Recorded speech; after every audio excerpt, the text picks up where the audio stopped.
विविध विकास कामांच्या उद्घाटन प्रसंगी आणि लोकार्पण सोहळ्याच्या निमित्तानं महाराष्ट्र राज्याचे माजी उपमुख्यमंत्री आणि महाराष्ट्र विधिमंडळ पक्षाचे नेते, आपणा सर्वांचे नेते आदरणीय अजितदादा पवार हे अगदी थोड्याच वेळामध्ये या ठिकाणी येणार आहेत। या समारंभाच्या निमित्तानं व्यासपीठावर उपस्थित असणारे पुणे महानगरपालिकेचे माजी उपमहापौर, राष्ट्रवादी काँग्रेस पार्टीचे नेते आदरणीय दीपक भाऊ मानकर, पुणे महानगरपालिकेचे सभागृहाचे नेते आदरणीय बंडू अण्णा केमसे, व्यासपीठावर उपस्थित असणाऱ्या या प्रभागाच्या नगरसेविका सौभाग्यवती रंजनाताई मुरकुटे, नगरसेविका रोहिणीताई चिमटे, त्याचप्रमाणे माजी नगरसेवक प्रमोदांना निमन, माजी नगरसेवक दामोअण्णा कुंभरे, व्यासपीठावर उपस्थित असणारे राष्ट्रवादी काँग्रेस पार्टीचे सर्व नेते मंडळी, समोर उपस्थित असणारे प्रभाग क्रमांक 9 मधील राष्ट्रवादी काँग्रेस पार्टीवरती प्रेम करणारे सर्व बंधू आणि भगिनींनो, महानगरपालिकेची निवडणुकीची आचारसंहिता अगदी 1 ते 2 दिवसामध्ये या ठिकाणी लागणार आहे आणि म्हणून गेल्या 5 वर्षामध्ये या प्रभागाचे लोकप्रिय नगरसेवक बाबुरावप्पा चांदेरे यांनी त्यांच्या प्रभागामध्ये केलेल्या विकास कामांचा लोकार्पण सोहळा या ठिकाणी मुद्दामून आयोजित केलेला आहे।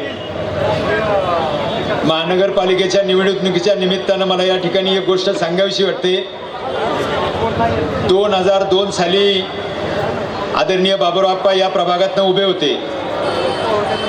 दुर्दैवानं अगदी थोडक्या मतानं त्यांना या ठिकाणी यश मिळालं नाही, परंतु नंतरच्या काळामध्ये अतिशय सुयोग्य पद्धतीने नियोजन करून आपण निवडणूक लढले आणि सातत्याने गेली 10 वर्ष या प्रभागामध्ये नगरसेवक म्हणून काम करत असताना सर्वसामान्य माणसाचं हित डोळ्यासमोर ठेवून अतिशय देदीप्यमान अशा पद्धतीची कामगिरी या प्रभागामध्ये बाबुरावप्पांनी केलेली आहे।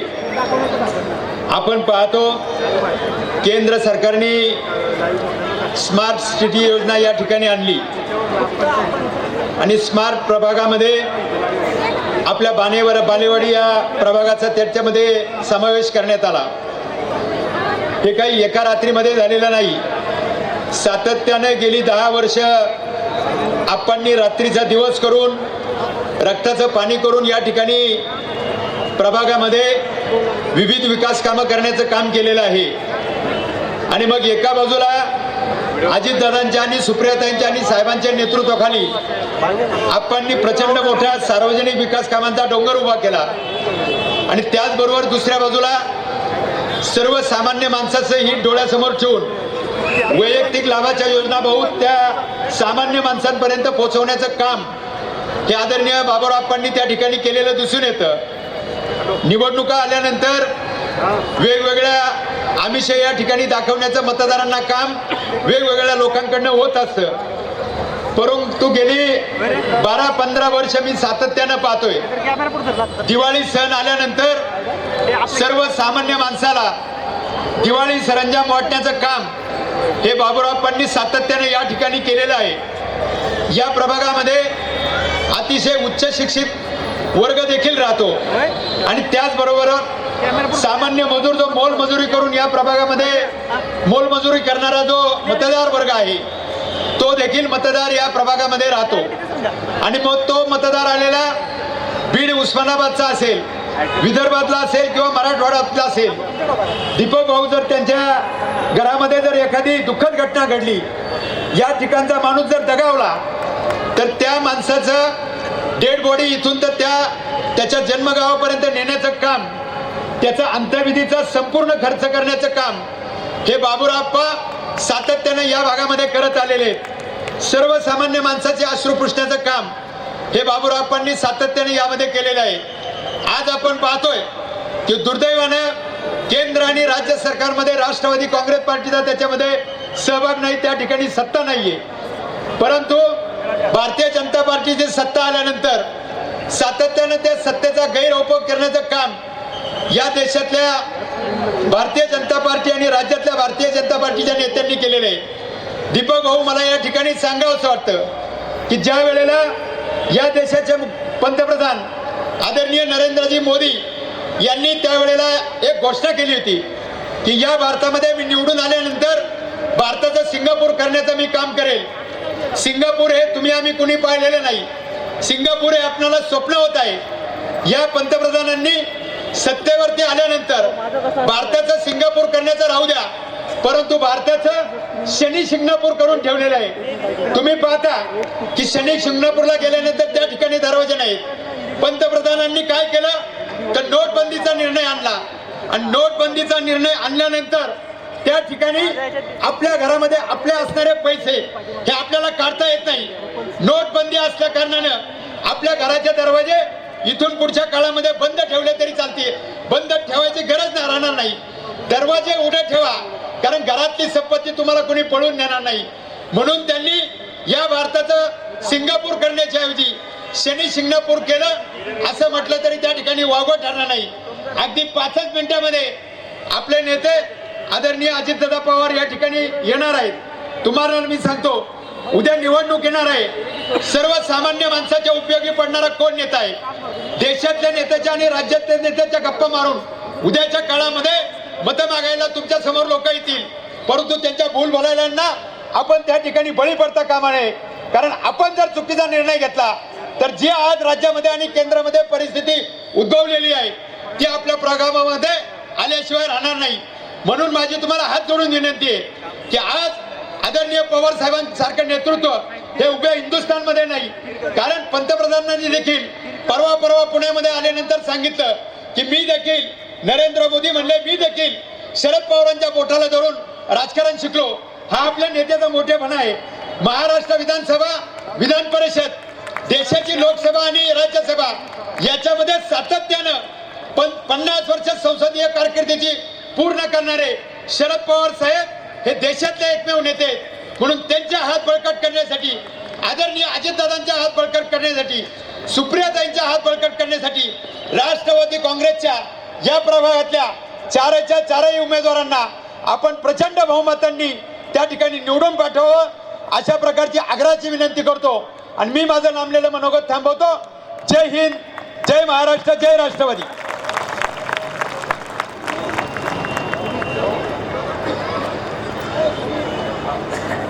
यानंतर या शहराचे माजी उपमहापौर आणि विद्यमान नगरसेवक दीपक भाऊ मानकर यांना विनंती आहे आपण आपलं मनोगत या ठिकाणी व्यक्त करायचे.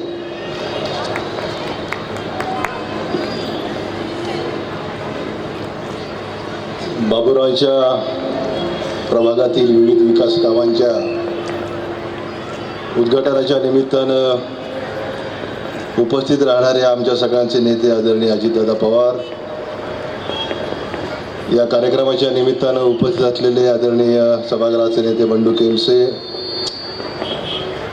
या भागातील नगरसेवक प्रबोध निमण, मुरकुटेताई, सुंटेताई, अश्विनी जाधव,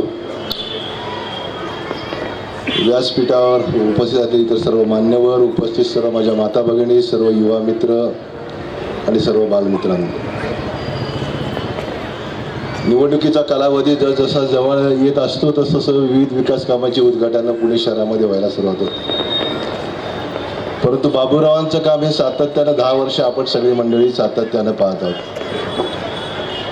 आत्ताच सुनीलने सांगितलं की स्मार्ट सिटीकडे या परिसरामधील जो भाग आपण महानगरपालिकेच्या माध्यमातून घेतलेला आहे, पुणे शहरामध्ये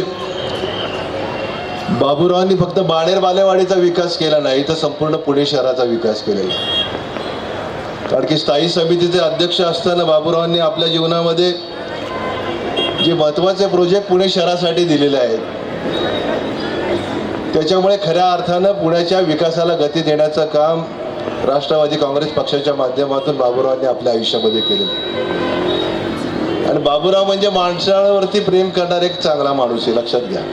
म्हणजे जसं ज्ञानेश्वर माऊलीच्या प्रेमाचा पाना 721 वर्षानंतर देखील आज आटलेला नाही आणि तो भविष्यामध्ये देखील आटणार नाही, तसं बाबूरावांचं तुमच्यावरचं प्रेम हे कधी आटणार नाही हे देखील लक्षात घ्या तुम्ही. जीवनामध्ये सामाजिक कार्याच्या माध्यमातून मनुष्य मोठा होत असतो. सुनीलने सांगितलं की काही वर्षापूर्वी बाबूरावांचा पराभव झाला थोड्या मताने, परंतु त्याच्यातून बाबूरावांनी जी उभारी घेतली ना, तर आता या 2017 मध्ये बाबूराव सगळं मैदान पुरतं साफ केल्याशिवाय राहणार नाही हा विश्वास मला या ठिकाणी नमूद करायचं वाटतं. कारण बाबूरावांचं कामच बोलतं ना, मुरकुटेताईंचं कामच बोलतं, प्रमोद निमनाचं कामच या ठिकाणी बोलतं. म्हणजे विरोधकांना आता भीती वाटायला लागली बाबूरावच्या समोर उभं राहायचं की नाही. एवढ्या चांगल्या पद्धतीचं काम पुणे शहरामध्ये काम करणारा माणूस ज्यावेळी आपल्या समोर येतो ना, त्यावेळी या भाजपच्या मंडळींना भीती वाटायला आता बाबूरावच्या समोर कोणाला उभं करायचं. परंतु जे काम त्यांनी आपल्या आयुष्यामध्ये या ठिकाणी केलेलं आहे, आता विरोधकांनी एक योजना, घरकुलची योजना, फसवणुकीची योजना चालू केलेली आहे. या जगामध्ये कोण खऱ्या आधारानं नाटककार असेल ना, नटसम्राट कोण असेल तर मोदी आहेत, आपल्या देशाचे पंतप्रधान. सारखं कुठलं ना कुठली तरी एखादी भूमिका समाजासमोर आणायची. आता या ठिकाणी उपस्थित असणाऱ्या बऱ्याचशा माझ्या गोरगरीब महिला भगिनी मला दिसतात या ठिकाणी, बिचारे दिवसभर कष्ट करायचे आणि 1000 रुपयासाठी लाईनीमध्ये उभं राहायचं, आपले स्वतःचे पैसे काढायला 8-8 तास लाईनीमध्ये उभं राहायचं. नोटबंदी आणली मोदींनी, परंतु स्विस बँकेमध्ये जे पैसे ते आणणार, सुरुवातीच्या याच्यामध्ये त्यांनी डिक्लेरेशन केलं होतं की स्विस बँकेमध्ये ज्यांचे पैसे आहेत त्या सगळ्यांना आम्ही हिंदुस्थानामध्ये आणणार, सगळे पैसे हिंदुस्थानात आणणार आणि गोरगरीब लोकांना ते वाटणार. अरे कशाला लोकांची फसवणूक करता. निवडणुका आले आता मध्यंतरी पुण्याला मेट्रोचं उद्घाटन करायला आले. कालच्या वर्तमानपत्रात आपण वाचलं असेल, हरित लवादाने त्याला मान्यता दिलेली नाही, त्या ठिकाणी ते काम थांबवले तर स्टे आलेला आहे. या देशाच्या एकंदर सगळ्या घडामोडीमध्ये पवार साहेबांचा हात सातत्याने 50 वर्ष राहिलेला आहे. पवार साहेबांसारख्या नेत्यांना त्या ठिकाणी बोलवलं जातं मेट्रोच्या भूमिपूजनाच्या उद्घाटनाच्या निमित्तानं, महापौरांना बोलवलं जातं आणि आमच्या सभागृहाच्या नेत्याला बोलवलं जात नाही, बंडू शेठ केमशनना, इतर पक्षाच्या नेत्यांना त्या ठिकाणी बोलवलं जात नाही. आणि मुख्य म्हणजे सगळ्यात महत्त्वाचं वाईट काय, एवढा महाराष्ट्रातला एवढा मोठा नेता या देशामध्ये नाही पवार साहेबांनी इतका, आणि त्यांना त्या सभेमध्ये बोलून देखील दिलं जात नाही. त्यांना भीती वाटते ना की पवार साहेब जर एखादं वाक्य बोलले तर आलेलं पब्लिक हे सर्व पवार साहेबांबरोबरच जाणार आहे. परंतु पवार साहेबांनी या महाराष्ट्रामध्ये, पुरोगामी महाराष्ट्रामध्ये सामाजिक जीवनाला एक वेगळी दिशा देण्याचा प्रयत्न आपल्या आयुष्यामध्ये सातत्यानं केलेला आहे. समाज परिवर्तनाची दिशा पवार साहेबांनी आपल्या आयुष्यामध्ये दिलेलं आहे आणि आमच्यासारख्या कार्यकर्त्यांना त्यांनी शिकवण दिलेली आहे की समाजामध्ये काम करत असताना 80% समाजकारण आणि 20% राजकारण आपण करायला पाहिजे. कारण की खऱ्या अर्थानं सामाजिक बांधिलकी जपण्याचं काम आदरणीय पवार साहेबांनी आपल्या आयुष्यामध्ये केलेलं आहे. आणि बाबूरावांना तर मी हनुमानाची भूमिका या ठिकाणी बजावलेली आपल्या आयुष्यामध्ये. अजितदादा असोत की पवार साहेबांविषयी त्यांचा जो भाव आहे ना, जसा हनुमानाचा प्रभू रामचंद्राबद्दल होता ना, एवढा जागृत भाव हा बाबूरावांचा निश्चितपणा नाही. एवढं प्रेम या मंडळींवरती बाबूराव आपल्या आयुष्यामध्ये करत असतो आणि तेवढा प्रामाणिकपणा बाबूरावांनी देखील आपल्या आयुष्यामध्ये दाखवलेला आहे. म्हणजे ही कामं तर आता किरकोळ आहेत माझ्या माहितीप्रमाणे. बाबूराव ही जी कामं करतात ना उद्यानाचं वगैरे, मला असं वाटतं की 2017 मध्ये पुणे शहराच्या विकासामध्ये महत्त्वाचं काम जर करत असतील ना तर बाबूरावच्या माध्यमातून झाल्याशिवाय राहणार हे लक्षात ठेवा तुम्ही. एवढा चांगला नगरसेवक ज्यावेळी आपल्याला मिळतो ना, त्यावेळी भाजपने किती बोंब मारले तरी त्याचा काही उपयोग होणार नाही लक्षात ठेवा तुम्ही. अतिशय चांगल्या पद्धतीचं 10 वर्षाचा जीवनक्रम बाबूराव समाजाकरता जगलेले, या परिसराच्या विकासाकरता जगलेले.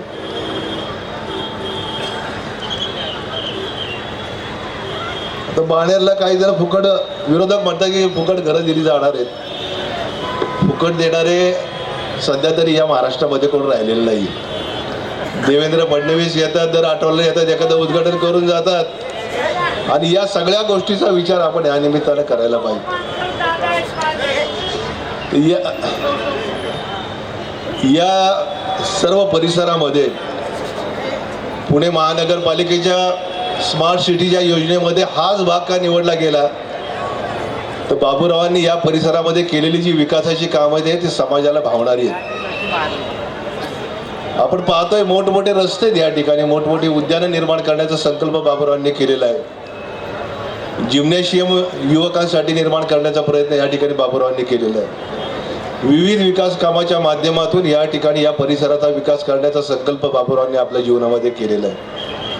आणि हा विकास करत असताना नागरिकांची देखील एक जबाबदारी की आपला लोकप्रतिनिधी हा आपल्याकरता जर दिवसातले 20-20 तास जर आपल्याकरता खर्च करत असेल तर त्याच्या पाठीशी उभं राहण्याचा प्रयत्न देखील आपण या निमित्ताने करायला पाहिजे. या ठिकाणी आमच्या सगळ्यांचे नेते महाराष्ट्राचे माजी उपमुख्यमंत्री आदरणीय अजितदादा पवार यांचं आपण टाळ्या वाजवून या ठिकाणी सगळ्यांनी स्वागत करावं.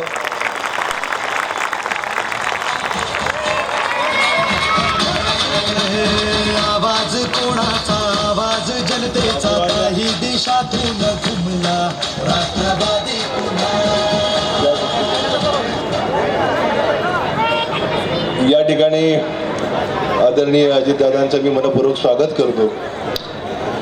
बाबूरावांनी जी विकासाची कामं या परिसरामध्ये केलेली आहेत ती राष्ट्रवादी काँग्रेस पक्षाच्या माध्यमातून केलेली आहे. आणि या परिसराला विकासाची गतिमान करण्याचं काम बाबूरावांनी आपल्या आयुष्यामध्ये केलेलं आहे. स्मार्ट सिटीकडे जात असताना बाबूरावांनी स्मार्ट सिटी येण्याच्या आधीच हा परिसर संपूर्ण स्मार्ट केला असं म्हटलं तर काही चुकीचं ठरणार नाही. आणि 2017च्या निवडणुकीला सामोरं जात असताना बाबूरावांच्या समोर उभं राहण्याची ताकद BJP वाल्यांमध्ये नाही हे देखील मी आजच्या दिवसाच्या निमित्तानं सांगतो. कारण की एवढं काम त्यांनी आपल्या आयुष्यामध्ये या परिसरामध्ये केलेलं आहे. समाजाचं दुःख दूर करण्याचं काम केलेलं आहे, विकासाची कामं केलेली आहेत. पुणे शहराच्या विकासामध्ये बाबूरावांचं मोठं योगदान आहे. स्थायी समितीचे अध्यक्ष असताना आदरणीय दादांनी त्यांना एक संधी प्राप्त करून दिली, पवार साहेबांनी त्यांना ही संधी प्राप्त करून दिली आणि या संधीच्या माध्यमातून पुणे शहरामध्ये विकासाची गंगा आणण्याचं काम आदरणीय बाबूराव चांदरांनी आपल्या आयुष्यामध्ये केलेलं आहे. त्यामुळे विकासाला गतिमान करणाऱ्या नेत्याच्या पाठीशी आपण सगळ्यांनी 2017च्या निवडणुकीच्या निमित्तानं त्यांची पाठराखण आपण करावी विनंती या कार्यक्रमाच्या निमित्तानं करतो. कारण की एवढा चांगला काम करणारा माणूस ज्यावेळी आपल्याला मिळतो ना त्यावेळी त्याच्या कामाची पावती देखील देण्याचं कर्तव्य आपण या निवडणुकीच्या निमित्तानं बजवावं ही विनंती या कार्यक्रमाच्या निमित्तानं करतो आणि माझे 2 शब्द संपवतो. धन्यवाद. जय हिंद, जय महाराष्ट्र. या ठिकाणी आपल्या भागातील विविध विकास कामांच्या उद्घाटनासाठी आदरणीय या राज्याचे माजी उपमुख्यमंत्री आणि राष्ट्रवादी काँग्रेसचे विधिमंडळातले गटनेते अजितदादा पवार, त्याचबरोबर महापौर प्रशांतदादा जगताप या ठिकाणी उपस्थित राहिलेत. मी त्यांचं या ठिकाणी स्वागत करतो आणि प्रस्तावित करण्यासाठी या भागाचे कार्यक्षम नगरसेवक बाबूरावजी चांदेरे यांना विनंती करतो.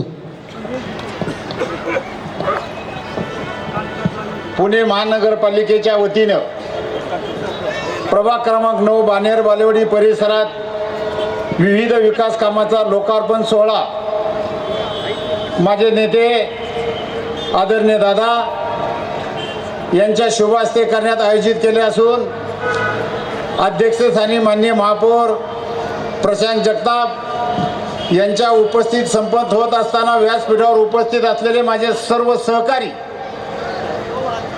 पुणे महानगरपालिकेचे सर्व अधिकारी वर्ग, कर्मचारी वर्ग, पाषाण, सुतारवाडी, सोमेश्वरवाडी, पंचवटी आणि मेहराडो कॉलनी, संजय वसाहत, लमान तांडा, बानेर बालेवाडी परिसरातून उपस्थित नागरिक बंधू आणि भगिनींनो, पत्रकार मित्र, मला दादा या ठिकाणी कौतुकाने सांगावंसं वाटतं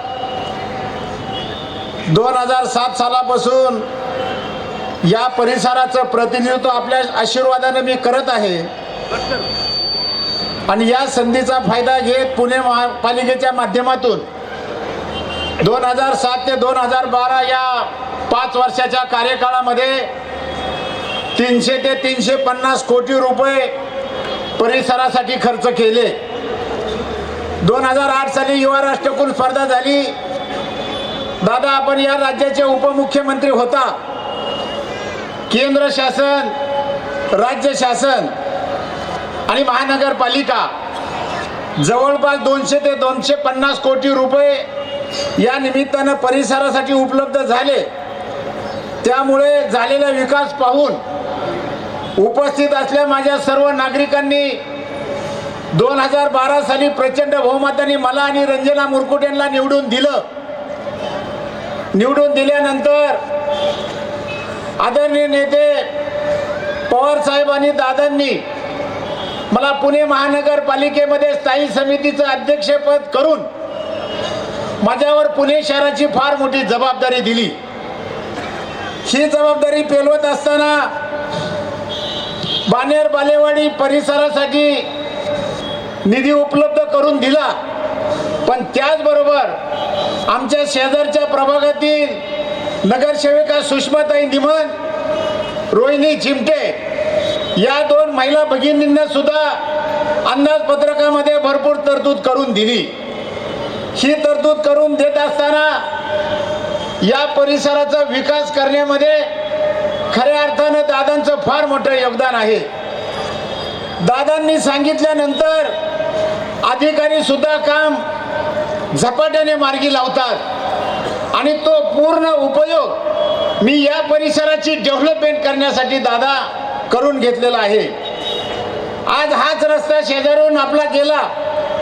तुम्ही मला 2011 साली स्थायी समितीचं सभासद केलं. त्या कार्यकाळामध्ये PPP मॉडेलमध्ये हा रस्ता 40 कोटीचा, परंतु माझ्या परिसरामध्ये कारण नसताना माझ्यावर आरोप केला जातो की हा रस्ता कमिन्स कंपनीने केला. परंतु हा रस्ता कमिन्स कंपनीने केला नसून हा पुणे महानगरपालिकेने हा रस्ता केला. आणि या रस्त्यामध्ये जेवढ्या जागा जात होत्या त्या सर्व शेतकऱ्यांनी मनापासून सहकार्य करण्याची भूमिका घेतली आणि हा रस्ता आपण पूर्णत्वावर आणला. परिसराची डेव्हलपमेंट करत असताना बाणेर बालेवाडी परिसरामध्ये मोठ्या प्रमाणावर विकासाची कामे करण्याचा मी प्रयत्न केलेला आहे. त्याच कामाचा लोकार्पण सोहळा आपल्या शुभ हस्ते संपन्न होत असताना मला व माझ्या सहकाऱ्यांना मनापासूनचा दादा या ठिकाणी आनंद वाटतो. दादा, आपण 3 वर्षापूर्वी या परिसरामध्ये कार्यक्रमाच्या निमित्ताने आला. माझ्या परिसरातील ज्येष्ठ नागरिकांनी आपल्याला एक पत्र दिलं की दादा, या परिसरात नागरी वस्ती झपाट्याने वाढत असताना ज्येष्ठ नागरिक विरंगुळा केंद्र ज्येष्ठांसाठी होणं गरजेचं आहे. आपण दादा ते पत्र घेतलं. त्या पत्रावर ताबडतोब शेरा मारला आणि आयुक्तांना विनंती केली की कुठल्याही परिस्थिती मला बाणेर परिसरामध्ये ज्येष्ठ नागरिक विरंगुळा केंद्र झालं पाहिजे. आणि तुमच्या आशीर्वादानं, माझ्या सर्व सहकाऱ्यांच्या पाठपुराव्यानं आणि महानगरपालिकेच्या अधिकाऱ्यांनी सहकार्य करून उत्कृष्ट असं आपण ज्येष्ठ नागरिक विरंगुळा केंद्र बांधण्यामध्ये यशस्वी झालो. या परिसरामध्ये गार्डन व्हावं म्हणून गार्डनची 7.5 एकरची आरक्षणची जागा 33% जागा ताब्यात आली. आणि या परिसरातल्या नागरिकांना ते गार्डन मी 33% एवढं उत्कृष्ट करून दिलं. परंतु मी दादा सातत्याने तुमच्याबरोबर राहत असल्यामुळं तुमच्या कामकाजाची मला माहिती आहे.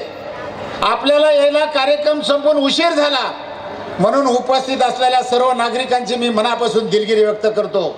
दादा, आपण याला उशीर झाल्यामुळं मी माझ्या शुभ हस्ते गार्डन आणि जी उद्घाटनं या ठिकाणी आपण पत्रिकेमध्ये नमूद केली होती ती सर्वच उद्घाटनं मी त्या ठिकाणी करून घेतली आणि तुम्हाला डायरेक्ट या व्यासपीठावर तुमचं मनोगत ऐकण्यासाठी ही सर्व मंडळी या ठिकाणी आतुर आहेत. हे सर्व करत असताना 1994 साली छत्रपती शिवाजी स्टेडियम उभारण्याचा निर्णय इंडियन ऑलिम्पिक संघटनेने घेतला आणि मोठ्या साहेबांना विनंती केली की साहेब, आपण या राज्याचे मुख्यमंत्री आहात आणि हे जर क्रीडा संकुल उभं केलं तर जगाच्या नकाशावर म्हाळुंगे आणि बालेवाडीचं नाव जाणार आहे. म्हणून पवार साहेबांनी त्या ठिकाणी महत्त्वपूर्ण भूमिका घेतली आणि हे क्रीडा संकुल त्या ठिकाणी उभं केलं. आणि या क्रीडा संकुलामध्ये आमच्या परिसरातले नागरिक जाण्यासाठी आर्थिक सक्षम नसल्यामुळं मी समोर ओपन क्रीडांगण तयार केलं. त्या ठिकाणी कबड्डी, कुस्ती, बास्केटबॉल, टेनिस, बॅडमिंटन, व्हॉलीबॉल यासाठी कोर्ट तयार केलेले आहेत. आज हे सगळं करत असताना पल्लोड फार्म मध्ये रांका ज्वेलरच्या पाठीमागं आपण नाना नानी पार्क तयार केलेला आहे. आज आपण या स्क्रीनवर पाहिलं असेल. पुणे शहरात प्रत्येक ठिकाणी व्यायामशाळा असते, परंतु महिला व्यायामशाळा कमी असतात. म्हणून आपण सर्वे नंबर 12-13 पॅन कार्ड जवळ महिला जिम त्या ठिकाणी तयार केलेली आहे. आज मला सांगायला आनंद वाटतो की खासदार सुप्रियाताई सुळे यांनी संपूर्ण महाराष्ट्रामध्ये बचत गट स्थापनेचा निर्णय घेतला आणि चांगला प्रतिसाद मिळाला. पवार साहेबांनी आणि दादांनी त्याला पाठबळ देण्याचं काम केलं आणि या उद्देशानं दादा या परिसरामध्ये मी राजक सोसायटीच्या समोर एवढा उत्कृष्ट हॉल बांधलेला आहे की पुणे शहरामध्ये तुम्हाला महानगरपालिकेने बांधलेला असा हॉल पाहायला मिळणार नाही. माझ्या गोरगरीब नागरिकांची त्या ठिकाणी 500 लोकांचा कार्यक्रम सुटसुटीत होईल असा हॉल आपण त्या ठिकाणी बांधला. आज हा हॉल बांधत असताना आज या परिसरामध्ये सर्वात महत्त्वाचा प्रश्न दादा पिण्याच्या पाण्याचा. आपण महानगरपालिकेला सूचना दिली आणि शहरात 24/7 पाणी योजना आपण संबंधित अधिकाऱ्यांना सूचना करून सुरू केली. त्या अनुषंगानं 200 कोटीचं टेंडर फायनल झालं. या माध्यमातून शहरामध्ये 85 ते 90 पिण्याच्या पाण्याच्या टाक्या बांधणार असून यापैकी 4 टाक्या आपण आपल्या परिसरामध्ये उपलब्ध करून घेतलेल्या आहे. ही सर्व कमाई कोणाची असत तर राष्ट्रवादी काँग्रेस पार्टी आणि आदरणीय दादांची किमाई आहे. आज हे सर्व करत असताना दादा मी आपल्याला एक विनंती करणार आहे. मी यापूर्वी सुद्धा तुम्हाला विनंती केली की आपण पिंपरी चिंचवड महानगरपालिका आणि पुणे महानगरपालिकेचा संयुक्त पूल कसपटे वस्तीच्या स्मशानभूमीजवळ केलेला आहे. 30 कोटीचं टेंडर, 15 कोटी पिंपरी चिंचवड महानगरपालिका, 15 कोटी पुणे महानगरपालिका. 80% काम आपल्या पुणे महानगरपालिकेने पूर्ण केलेलं आहे. 20% काम पिंपरी चिंचवड महानगरपालिकेचं बाकी आहे. विरोधक माझ्यावर टीका करतात की या ठिकाणी तुम्ही 40 कोटी वाया घालवले. मी पवार साहेब आणि दादांच्या नेतृत्वावर विश्वास ठेवून काम करत असणारा कार्यकर्ता, जसं पवार परिवाराला कामाचं व्हिजन आहे त्याच पद्धतीने आम्ही त्यांच्या पावला पाऊल टाकून काम करण्याचा प्रयत्न करतो आणि पुढचे 25 वर्ष नजरेसेवर ठेवून काम करण्याचा प्रयत्न करत असतो. आज तो पूल तयार करत असताना त्या पुलाला जोडणारा रस्ता डेव्हलपमेंट TDRच्या अनुषंगानं 94 कोटी रुपयाचं टेंडर महानगरपालिकेने काढलं. स्थायी समितीचे अध्यक्ष आदरणीय बाळासाहेब बोडके या ठिकाणी उपस्थित आहे. परंतु मी परवा सुद्धा सभागृहामध्ये सांगितलं की रडीचा डाव कसा खेळला जातो. ह्या पुणे महानगरपालिकेमध्ये राष्ट्रवादी काँग्रेस पक्षाच्या नगरसेवकांना विकासाची कामं कशी करून द्यायची नाही हे फक्त हे भाजपच्या सरकारकडनं शिकावं. प्रत्येक अधिकाऱ्याला दाबायचं काम केलेलं आहे आणि जो नगरसेवक आमचा राष्ट्रवादी काँग्रेस पार्टीचा धडाडीने काम करतो त्याला ब्रेक कसं लागल हा प्रयत्न केला आणि आमच्या डेव्हलपमेंट TDRचं टेंडर हे राज्य शासनाच्या परवानगीला त्या ठिकाणी पाठवलं. दादा मी तुम्हाला विनंती करतो की आपला राज्य सरकारमध्ये आपल्या शब्दाला वजन आहे तेवढे आमची फाईल आपण क्लिअर करून दिली. आयुक्तांना संबंधित रोडच्या संदर्भामध्ये जर सूचना केल्या तर निवडणूक झाल्यानंतर तरी आमच्या त्या रस्त्याचं काम सुरू होईल. आज हे सर्व करत असताना दादा मी तुम्हाला या ठिकाणी कौतुकाने सांगतो 2006 साली आपल्या शुभ हस्ते बालेवाडी गावामध्ये सर्जा मंडपाला आपण सुरुवात केली. पावसाळा होता, हॉल आपण तयार केला होता. दादांनी शेजारी सुनील चांदेला विचारलं हे मंगल कार्यालय कोणतं आहे, पण सुनील म्हणला दादा हे मंगल कार्यालय नसून हा पावसाळी टाकलेला मंडप आहे. आणि त्या दिवसापासून जे आपण सर्जा मंडपाचा कार्यक्रम सुरू केलेला आहे तो आज तगायत आपण बंद केलेला नाही. 2014च्या विधानसभेच्या निवडणुकीचा आवाज वगळला तर आपण दरवर्षी दिवाळी सर्जा मंडपाचा कार्यक्रम करत असतो. आज हा कार्यक्रम करण्याचा उद्देश एकच, माझ्या महाराष्ट्रातून विविध जिल्ह्यातून आपला स्वतःचा उदरनिर्वाह करण्यासाठी आलेला परिवार दिवाळी आल्यानंतर तो वाट पाहत असतो की चांदेरे साहेबांच्या दिवाळीचं आमंत्रण आपल्याला कधी येतंय. परंतु मी हे सर्व करू शकलो हे फक्त आदरणीय दादांच्या आशीर्वादामुळे करू शकलो. दादांनी त्यावेळेस मला विचारलं योजना चालू करतोय खरी, पण ह्या योजनेला खंड पाडता कामा नये. आणि ते पण तुम्हाला ग्राहक पेठेचा माल देण्याचा मी 10 वर्ष मनापासूनचा प्रयत्न केलेला आहे. आज तुम्ही पाहता, निवडणूक असो या निवडणूक नसो, जनतेची नाळ कधीही सोडलेली नाही आणि खोटं आश्वासन तुम्हाला मी कधी दिलं नाही. आज या परिसरामध्ये निवडणुका आल्या म्हणून खोटं आश्वासन देण्याचं मोठं कार्य या ठिकाणी चालू आहे. आज दादांच्या भाषणामध्ये त्या गोष्टीचा उल्लेख करतील, कारण राज्य शासनामध्ये उपमुख्यमंत्री म्हणून दादांनी कामकाज केल्यामुळं केंद्र सरकार आणि राज्य सरकारच्या कामकाजाचा त्यांना पूर्ण अनुभव आहे. ते त्यांच्या भाषणामध्ये त्याचा उल्लेख करतील. दादा, आचारसंहिता विधान परिषदेची लागली. मला वाटलं या वर्षी सर्जा मोटपाचा कार्यक्रम होतो का नाही होतो हे मला माहीत नाही, परंतु मी आपणाला सांगितलं, आपण स्वतः लक्ष घातलं, अधिकाऱ्यांशी चर्चा केली आणि आपला हा खाजगी कार्यक्रम आपल्याला करता येईल म्हणून तुम्ही त्याची परवानगी मला मिळवून दिली. आणि म्हणून समोर असलेल्या माझ्या सर्व गरीब नागरिकांना विधान परिषदेच्या निवडणुकीची आचारसंहिता असताना सुद्धा आपण दिवाळी वाटपाचं कार्य या ठिकाणी तुम्ही स्वतः केलं. दुर्दैवानं मला त्या व्यासपीठावर येता आलं नाही. माननीय महापौर आदरणीय बाळासाहेब बोडके, आम्ही खाली व्यासपीठावर खाली पब्लिकमध्ये बसलो आणि तुम्ही आमचा कार्यक्रम केला.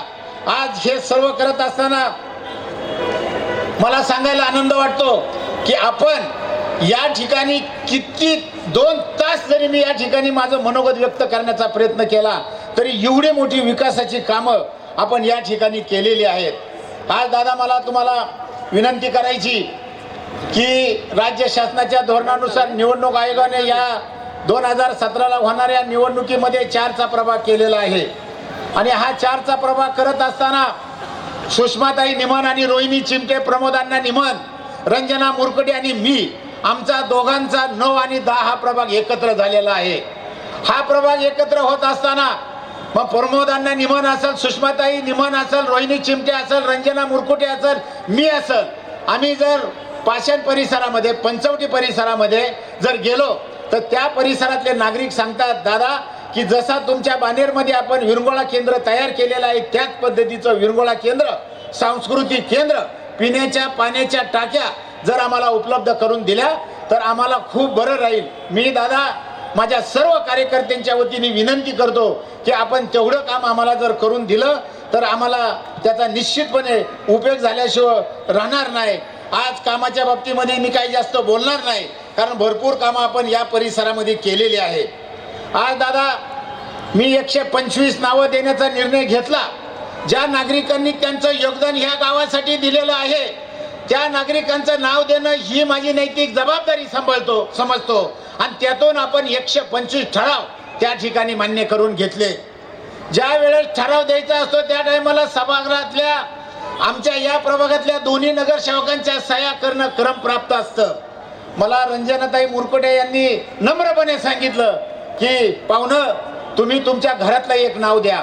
मी त्यांना 1 वर्षापूर्वी सांगितलं, मामी, मला 2017ला 4च्या प्रभागाला सामोरं जात असताना मला नागरिकांना जर व्यासपीठावर उभं राहिलो तर भाषण करताना ठणकून सांगता आलं पाहिजे की मी माझ्या घरातलं एक सुद्धा नाव 125 मध्ये दिलं नाही. ज्याची जमीन त्याचं नाव. राजकारण अजिबात नाही. तो विचाराचा असो या विचाराचा नसो, या सर्व नागरिकांची नावं देण्याचं काम मी या ठिकाणी केलं. आज हे सर्व करत असताना आज आपणा सर्वांच्या माहितीसाठी सांगतो, पुणे महानगरपालिकेची निवडणूक आली की विरोधक चर्चा करायला सुरुवात करतात. बाबूराव चांदेरेला अवघड आहे, त्याचं काय आता खरं नाही. हे मी 2007 पासून ऐकलं, 2012ला ऐकलं, 2017ला आली 30 परिस्थिती चालू केली. हळूच बसायचं, बाबूरावचं काय खरं नाही. परंतु समोर बसलेली जनता ही माझ्या जीवाभावाची आहे आणि मी महानगरपालिकेत मी आणि माझे 3 सहकारी जावं अशी शपथ तुम्ही या कार्यक्रमाच्या निमित्ताने या ठिकाणी घ्याल. कार्यक्रम 100 नागरिकांचा असू द्यात, कार्यक्रम 5000 नागरिकांचा असू द्यात, परंतु माझे सर्व सहकारी कार्यकर्ते भोजनाची व्यवस्था केल्याशिवाय किंवा ब्रेकफास्टची व्यवस्था केल्याशिवाय माझ्या नागरिकांना त्या ठिकाणी जाऊन देत नाही. आज हे सर्व दादा केलं, हे फक्त तुमच्या आशीर्वादामुळे मी हे सर्व करू शकलो. आज मला सांगायला आनंद वाटतो की तुम्ही मला पाठबळ दिलं, मला ताकद दिली त्याच्यामुळं मी या परिसराचा चेहरामोहरा बदलण्यामध्ये मी आणि माझे सर्व सहकारी यशस्वी झालो. दादा मी जास्त बोललो याची मला कल्पना आहे, परंतु मी बोलत असताना चुकून एखादा चुकीचा शब्द गेला असेल तर मी आपणा सर्वांची दिलगिरी व्यक्त करतो आणि या ठिकाणी थांबतो. जय हिंद, जय महाराष्ट्र. यानंतर आदरणीय महापौर प्रशांतदादा जगताप यांना विनंती आहे, आपण आपलं मनोगत व्यक्त करा. आजच्या कार्यक्रमाचे उद्घाटक आपल्या सर्वांचे नेते, राज्याचे माजी लोकप्रिय उपमुख्यमंत्री आदरणीय दादा, सभागृहातले माझे सहकारी, स्टँडिंग कमिटीचे चेअरमन माननीय बाळासाहेबजी बोडके, माजी उपमहापौर, विद्यमान नगरसेवक मान्य दीपक भाऊ मानकर, आपल्या परिसराचे नगरसेवक, सभागृहातले माझे सहकारी मान्य बाबूरावजी चांदेरे, सभागृहातले माझ्या सहकारी नगरसेविका सौ रंजनाताई मुरकुटे, सौ रोहिणीताई चिमटे, सौ अश्विनीताई जाधव, सौ सुषमाताई निमन, मान्य सभागृहाचे बंडूशेठजी केमसे, मिलिंदजी बालवडकर, सर्व सन्मान्य व्यासपीठ, उपस्थित बंधू भगिनींनो, माझ्या तरुण मित्रांनो, माझे सहकारी मित्र मान्य बाबूरावजी चांदेरे यांच्या प्रयत्नातून उभ्या केलेल्या विविध विकास कामांचं उद्घाटनाकरता आदरणीय दादांनी आपला बहुमूल्य वेळ दिला, त्याबद्दल मी पुणे महानगरपालिकेच्या वतीने आणि आपल्या सर्वांच्या वतीने त्यांचं मनपूर्वक हार्दिक असं स्वागत करतो, त्यांचे आभार सुद्धा मानतो. या ठिकाणी सन 2007 साली आपण राष्ट्रवादी काँग्रेस पार्टीवर आदरणीय साहेबांच्या, आदरणीय दादांच्या विचारावर विश्वास ठेवून या ठिकाणी आमचे सहकारी बाबूरावजी चांदेरे यांना प्रचंड बहुमताने निवडून दिला. नंतर 2012 सालच्या निवडणुकांमध्ये बाबूरावजी असतील, आमच्या रंजनाताई असतील यांच्यावर विश्वास दाखवला आणि हा परिसर राष्ट्रवादीमय करण्याचा प्रयत्न केला. मी त्याबद्दल राष्ट्रवादी काँग्रेस पार्टीच्या वतीने आपले मनपूर्वक आभार मानतो. 2007च्या निवडणुकामध्ये आदरणीय पवारसाहेब, आदरणीय दादांनी आपण सर्व